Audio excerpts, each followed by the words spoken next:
Lord of the Mysteries. Chapter 892. Individual Comprehension. Either of them. Katla ruminated over Mr. Fool's reply, suddenly feeling at a loss as to the true meaning of the question. She originally imagined that the place that Emperor Roselle's mind and spirit called home had to involve something philosophical or mystical. For example, the island might refer to the divine kingdom of the deity of his faith. The depths of the cosmos referred to the astral world, indicating Emperor Roselle's belief in surpassing himself in his quest for a deity's throne. In the end, Mr. Fool answered that it was either. This denied nearly every possibility, making it difficult for her to think of any other answer. Perhaps what Her Majesty wishes to ask is not something I understand. What Mr. Fool is saying is pointing at another explanation. It doesn't matter if I understand it. I'm only a communication tool between them. Katla sighed inwardly as she sincerely bowed. Thank you for your answer. The other Tarot Club members were lost in regards to the question and answer. Although they could understand the reason for the question and could understand what the actual meaning of the mental and spiritual home was, they couldn't make any connection to the island or the depths of the cosmos. Hence, all of them had their own interpretations and guesses, but all of them felt that their theories were distant from the truth. Subconsciously, Furs believed that the island referred to the woman Roselle loved the most. The depths of the cosmos referred to the Emperor's late years when he cast his gaze to what he deemed the sea of stars. Audrey believed that the island referred to one's island of self-consciousness and psychology. The sea was the conscious, and below the sea's surface was the subconscious. And the cosmos referred to the spirituality sky that represented the astral world. Hence, the corresponding question became, did Emperor Roselle believe in himself, deities, or purely nature? From this angle, Mr. Fool's answer appeared rather strange. It was as though he was saying that Emperor Roselle didn't believe in anything, including himself. I might be misinterpreting it. But if that's really the case, Emperor Roselle might seem conflicted based on what Mr. Fool says, but in fact, it might conceal a deeper secret. Or it could be that, in his later years, he had seen through life. He began thinking about the universe, the world, deities, and the basic qualities of humanity. He became a pessimist and a nihilist? Audrey seemed to be training her abilities as she thought with piqued interest. Alger had similar thoughts as Katla. As for Emlyn, he considered it for a moment before decisively giving up upon realizing that he had no clue. Derek had no interest in Emperor Roselle, but he didn't break the silence. He kept considering the conversations he was to have later. Finally, the fool, who was cloaked by the gray fog, chuckled and said, "You may begin." Alger immediately looked at the world and deliberated over his words. "Sorry, your mystical item will require a little more time." Without waiting for him to speak, he quickly gave an explanation. That artisan had strangely gotten infected by a sickness, and there are suspicious snoopers appearing in the vicinity. This resulted in a delay. I will personally make a trip to see if I can resolve his problems so that he can quickly recover. We'll try to make the mystical item you need within 2 weeks. He spoke extremely sincerely as a way to express his apologies and importance on the matter. But in his actual description, he had secretly pushed all the blame to the artisan. It was as though he was saying to the world that if he were displeased, I will teach him a lesson for you. If that's not enough, I will even give you his exact location for you to personally pay him a visit. That artisan sure is troublesome. Mr. Hangman treats this quite seriously. Non-official, or should I say artisans who are willing to accept orders from unknown origins, are extremely rare. If they can be secured, it's best that they are secured. Klein pondered for a moment and got the world to hoarsely reply. I will allow this delay, but there shouldn't be a next time. He spoke very calmly, but it alarmed Alger. He could almost feel the hidden murderous intent in the world Gehrman Sparrow. Thank you for your understanding, he said with a staid expression. Upon hearing their conversation, Katla looked at the hanged man, curled her lips, and nudged her glasses. She said, "If you are unable to resolve the problems, I can provide some help." From her point of view, as long as the problem wasn't serious, she could even do it for free. After all, this meant that she could skip the hangman and directly establish connections with the artisan. Alger obviously sensed the true intent of this pirate admiral. He felt that she was beginning to severely encroach into his territory, giving him a certain level of pressure. He paused for a moment and replied in an unperturbed manner. "Then I will thank you on his behalf for your kindness."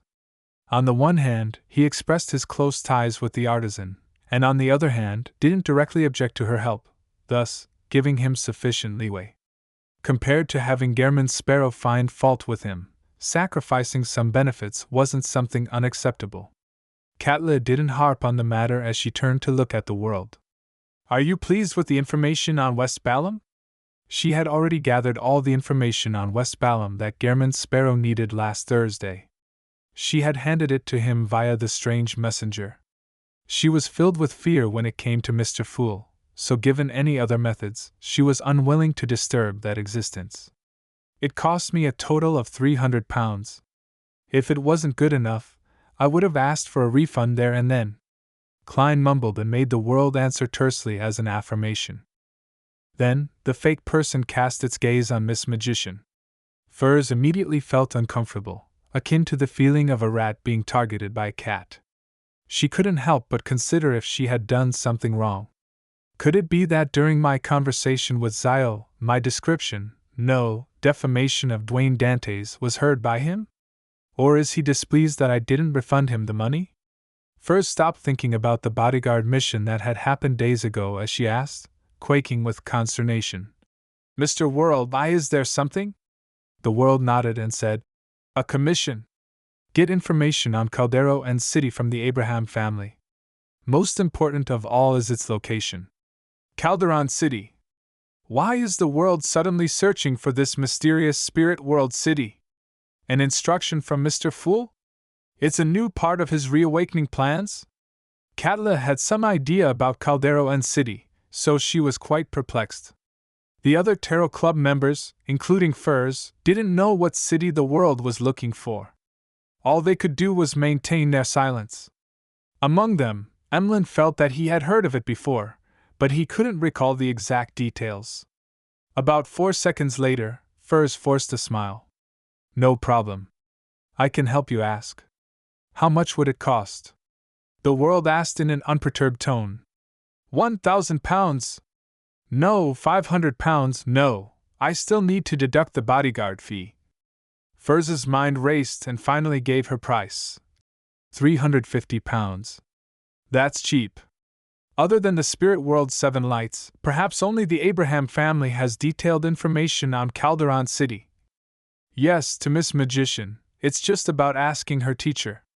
It's indeed simple and convenient. It's no wonder it's not expensive. Klein was first surprised before coming to a realization. He made the world nod and say, "Deal." After watching this transaction close, Audrey noticed something amusing. Miss Magician seems to be very afraid of Mr. World. It was to the point of being a reflex. She had previously met Dwayne Dantes, but didn't know that he was Gehrman Sparrow. During this period, she discovered something terrifying? I'll arrange to meet her and Zio at Glaine's place. Let's see if I can figure out something. Audrey thought as she indiscernibly nodded. At this moment, seeing that the world had nothing else, Emlyn hurriedly looked at the sun. "Do you have the sequence 5 Beyonder characteristic of the artificial vampire? I haven't accrued enough merit points." Derek didn't feel ashamed this time. On the contrary, he felt that Mr. Moon was being overly anxious. How could the points needed for a sequence 5 Beyonder characteristic be so easily amassed? Emlyn turned his head disgruntledly when he suddenly recalled something. He hurriedly said to Miss Magician, "I have clues to the cursed item and remnant spirituality from an ancient wraith. I'm waiting for more detailed information. This might not be an item to give to you directly, but one to provide you with some information about where you can find an ancient wraith in the vicinity of Backlund." Upon saying that, Emlyn thought and said, £300. This means that I have to hunt the ancient wraith myself? Based on various mysticism rumors, this is quite a powerful monster. After hearing what Mr. Moon had to say, Furz's first reaction was that it was a dilemma.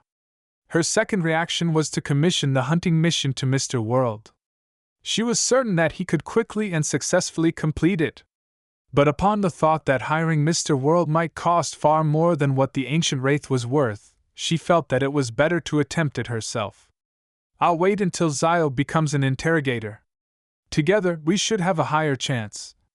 Besides, I still have Lamino's travels with me. On it is a demigod-level high sequence Beyonder power, an angel's embrace. There are plenty of unique Beyonder powers in it, and below that of high sequence Beyonders, it's practically a divine artifact. I have little actual combat experience since I'm fleeing most of the time. This is an opportunity. Furz quickly made a decision and said to the Moon Emlyn, "Deal." After confirming some other matters, the transaction segment came to an end.